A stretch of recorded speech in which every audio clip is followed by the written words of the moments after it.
Prej muajit dhjetor 2025 Ergjys Agasi është shpallur në kërkim nga SPAK, por ndërkohë që po bëjnë sikur e kërkojnë, Kysi vazhdon të kontrollojë në distancë Drejtorinë e Përgjithshme të Antikrimit Kibernetik në Policinë e Shtetit. Drejtoresha e Përgjithshme e Antikrimit Kibernetik vazhdon të jetë Ervina Gjana, pjesë aktive e grupit të Ergjys Agasit, e lidhur nëpërmjet bashkëshortit të saj Renato Hristić, i përfshirë edhe në grupe e veprimtari të tjera kriminale. Më 16 dhjetor 2025, me vendim të SPAK dhe gjykatës së posaçme, drejtoreshës Ervina Gjana ju sekuestrua telefoni, kompjuterët, dokumentet në zyrë dhe materiale të shumta në shtëpi që përbëjnë indicje dhe prova veprash penale. Sekuestro krye në kuadër të një hetimi për përfshirje në grup të strukturuar kriminal me aktivitet mashtrime online, call center, ndërhyrje në sistemet informatike dhe Teams, dhe konspirim të dhënash sekrete të policisë e bashkëpunim në krimin kibernetik me bashkëshortin e Renato Hristić në favor të Ergjys Agasit. Megjithëse në hetim nga SPAK me akuza për përfshirje personalisht e familjarisht në veprimtari kriminale dhe grup të strukturuar, Ervina Gjana vazhdon të jetë drejtoreshe e përgjithshme antikrimit kibernetik në Policinë e Shtetit. Mbajtja në detyra antares së grupit Agasi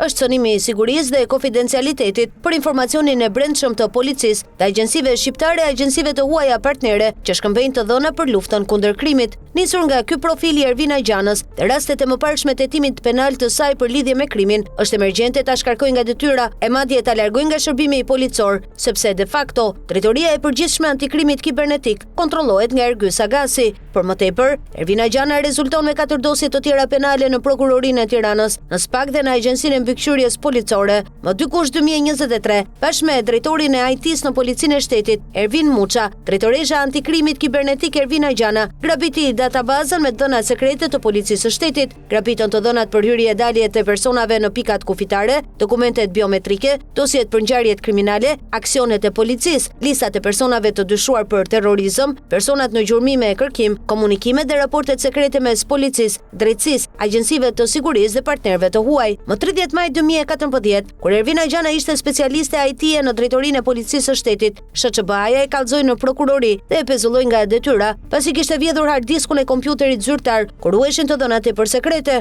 Në muajin janar 2025, ndaj drejtoreshës së antikrimit kibernetik Ervina Gjana u depozitua një tjetër kallëzim në Prokurorinë e Tiranës, por çështja u pushua në heshtje. Pra, policia po kërkon të arrestojë Ergjys Agasin, por faktikisht ai është brenda kupolës së policisë dhe informohet për gjithçka nëpërmjet ushtares së grupit të tij kriminal Ervina Gjana, drejtoreshe e përgjithshme antikrimit kibernetik.